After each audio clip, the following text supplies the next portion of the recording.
Hello students आज हम अपनी बुक फ्लेमिंगो का फोर्थ लेसन की समरी डिस्कस करते हैं।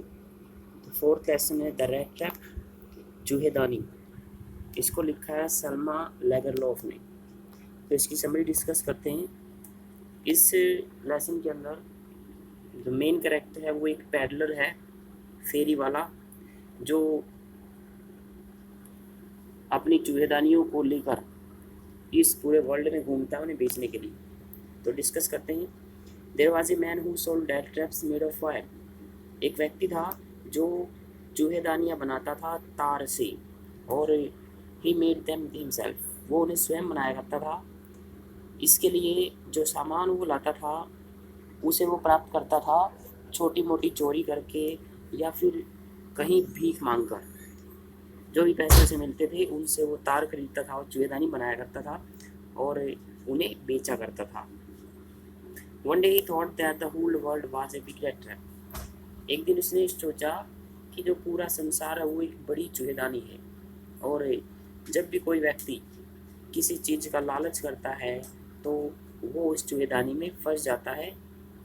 It offers riches and joys, कहता कि यह अमीरी और खुशियाँ प्रदान करता है। शेल्टर एंड फूड, आश्रय और खाना देता है।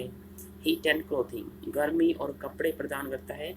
Exactly as the rat trap offered cheese and pork, बिल्कुल वैसे ही जैसे कि चूहेदानी चीज, पनीर और मांस प्रदान करता है। पोर्क जो होता है वो सूअर का मांस होता है।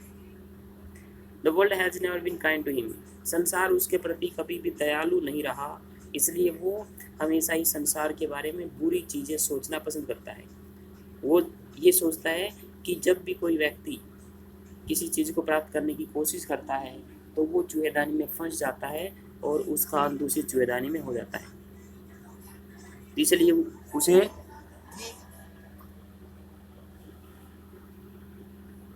इसलिए उसे संसार के बारे में हमेशा ही बुरा सोचने में मजा आता है।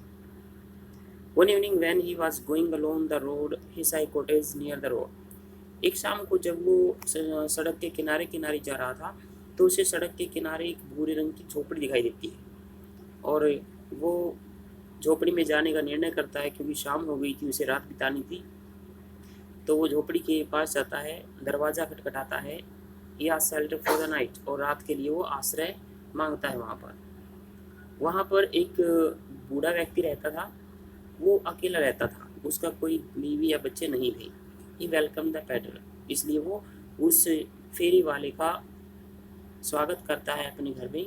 और जैसा कि वो फेरी वाला सोच रहा था कि उसे हर जगह से धक्के देकर, गाली गलौज देकर भगा दिया जाता है, ऐसा वहाँ पे कुछ नहीं हुआ, बल्कि उस बूढ़े व्यक्ति ने बड़े सम्मान के साथ अपने मेहमान को अंदर बुलाया, उसके लिए दलिया वगैरह बनाया, रात को अपनी चिलम में उसको तंबाकू डालकर उसको हुक्का वगैरह पिलाया, और सोने के टाइम तक वो ताश भी खेलते रहे। तो जो बूढ़ा व्यक्ति था वो अकेला रहता था, उसे बात करने के लिए कोई व्यक्ति मिल गया था, इसलिए वो इस पैडलर को अपने घर में पाकर, अपनी कुटिया में पाकर खुश था। The old man had received 30 crore by selling milk.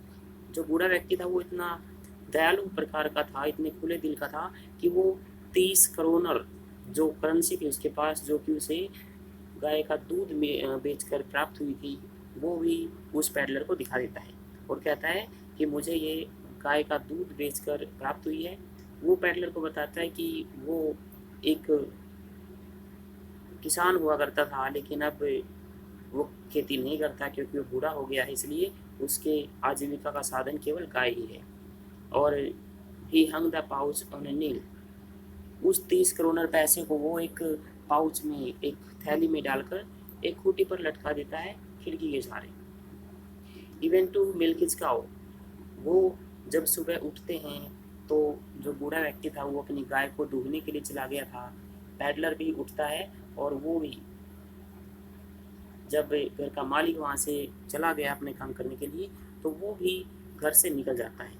और जो बूढ़ा व्यक्ति था वो अपनी कुटिया को, अपने घर को ताला लगा देता है और वहाँ से चला जाता है। पैडलर भी वहाँ से चला जाता है, लेकिन जो पैडलर था वो थोड़ी देर के बाद वापस फिर लौट आता है। इस बार वो खिड़की के पास जाता है, उसका कांच तोड़कर वो उस थैली को निकाल लेता है और उस थैली में जो पैसे थे, ही स्टोल द मनी, वो उन पैसों को चुरा लेता है। ही thought of going through the forest. अब उसने सोचा कि अगर वो मेन सड़क से होकर जाएगा तो कोई उसको पकड़ सकता है, इसलिए वो उसने जंगल में से जाने का निर्णय किया। He could not get out of the forest. जो जंगल था वो बड़ा ही विशाल था, वो जंगल से नहीं निकल सका, वो रास्ता भटक गया।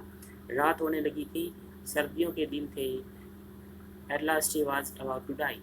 अंत में वो इतना थक गया कि वो मरने वाला था।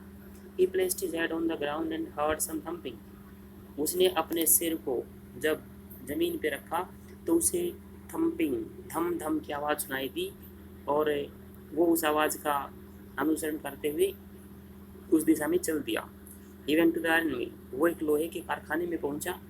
जो कारखाना था वो कभी बहुत बड़ा मिल हुआ करता था, कारखाना हुआ करता था, लेकिन अब वो बंद हो गया था लगभग। तो वहाँ पे केवल दो ही व्यक्ति थे, एक तो लोहार था और एक उसका प्रशिक्षु था, उसका प्रशिक्षण लेने वाला व्यक्ति था।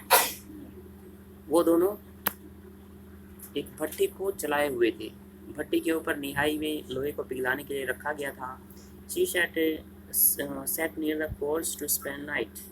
जो पेडलर था वो भट्टी के पास बैठ जाता है और रात गुजारने के लिए वो पहले परमिशन मांगता है उस लोहार से कि क्या वो वहाँ पे रात गुजार सकता है। तो उन्होंने परमिशन दे दी और वो भट्टी के नज़दीक ही एक लोहे के टुकड़े को सिर के नीचे रखकर सो जाता है। Then master misunderstood him as his own regimental comrades. तो आयरन मास्टर जो इस लोहे के कारखाने का मालिक था, वो रात को अपनी फेरी पर आया था ये देखने के लिए कि ठीक से काम चल रहा है नहीं। तो उसने इस व्यक्ति को देखा और क्योंकि रोशनी बहुत ज़्यादा नहीं थी, रोशनी कम थी, इसलिए वो इस पैडलर को अपना एक पुराना सेना का साथी समझ लेता है और वो ही आज the peddler to go home with him. और वो उस पैडलर को अपने साथ घर ले जाने के लिए कहता है। But he refused. लेकिन जो पैडलर है वो रिफ्यूज कर देता है। उसे डर था कि कहीं उसकी चोरी का पता ना चल जाए और वो पकड़ा ना जाए। नावर master's daughter came to receive the peddler.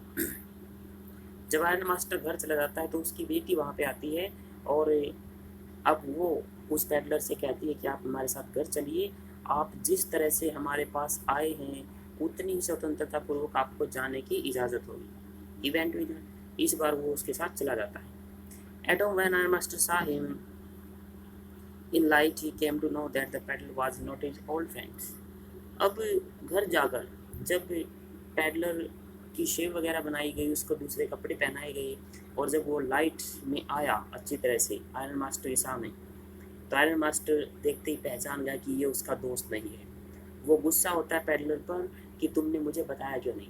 लेकिन पैडलर कहता है कि मैं तो आपसे बार बार यहाँ पे मैं आने के लिए कह रहा था, लेकिन आपने ही जिद की थी। और he asked him to get out of his home immediately। Iron master peddler को तुरंत अपने घर से निकल जाने के लिए कहता है, but his daughter stopped him। लेकिन उसकी बेटी उसे रोक लेती है और कहती है कि कम से कम इस क्रिसमस की शाम को वो हमारे साथ रहेगा, कम से कम पूरे साल में एक दिन। He was behaved very well. और उसके साथ बहुत अच्छे से व्यवहार किया गया। शाम को जो क्रिसमस की पार्टी थी उसमें भी उसने अच्छी तरह से खाना खाया, लेकिन ज़्यादातर वो सोता ही रहा। वो शाम का खाना उसने खाया, वो सो गया। सुबह उठकर उसने खाना खाया, फिर से वो सो गया। फिर दोपहर को उसको जगाया गया, फिर से वो सो गया। तो मोस्टली टाइम वो सोता ही रहा, इसलिए उसके कारण कोई भी परेशानी उनको नहीं हुई थी। Next day the iron master and his daughter went to the church. अगले दिन आयरन मास्टर और बेटी चर्च में गए थे पूजा करने के लिए। There they come to know that the peddler was thief. और वहाँ पे उन्हें पता चला कि एक पेडलर इस तरह से एक फेरी वाला है जो चूहेदानी बेचता है और उसने एक किसान के पैसे चुरा लिए हैं। तो उन्हें पता चला कि वो तो एक चोर है। दे हरीड टू द होम। और वो जल्दी से घर की तरफ आए। जो आयरन मास्टर था वो अपनी बेटी से कहता भी है कि तुमने उस पर बहुत विश्वास किया था, अब तक पता नहीं घर में कितनी चांदी की चमचें बाकी बची होंगी। मतलब वो सब साफ कर गया होगा। Edla got a rat trap left by the peddler. जब वो घर पे पहुंचे तो एडला को घर के एक नौकर ने एक चूहेदानी दी जो कि उस पेडलर ने एडला के लिए छोड़ी थी। एडला जो आयरन मास्टर उसकी बेटी का नाम है Edla Willmansson. There were those 30 kronor and letter inside the trap. जब उस चूहेदानी को उसने खोला तो उसके अंदर वो 30 क्रोनर करेंसी थी और उसके अंदर एक लेटर भी था। और उस लेटर में जो पेडलर था उसने धन्यवाद किया था एडला को कि अगर एडला ने उसके ऊपर विश्वास नहीं दिखाया होता और उससे एक अच्छे व्यक्ति की तरह व्यवहार नहीं किया होता तो आज वो इस संसार की चूहेदानी में फंस गया होता और उसके साथ बहुत बुरा हुआ होता।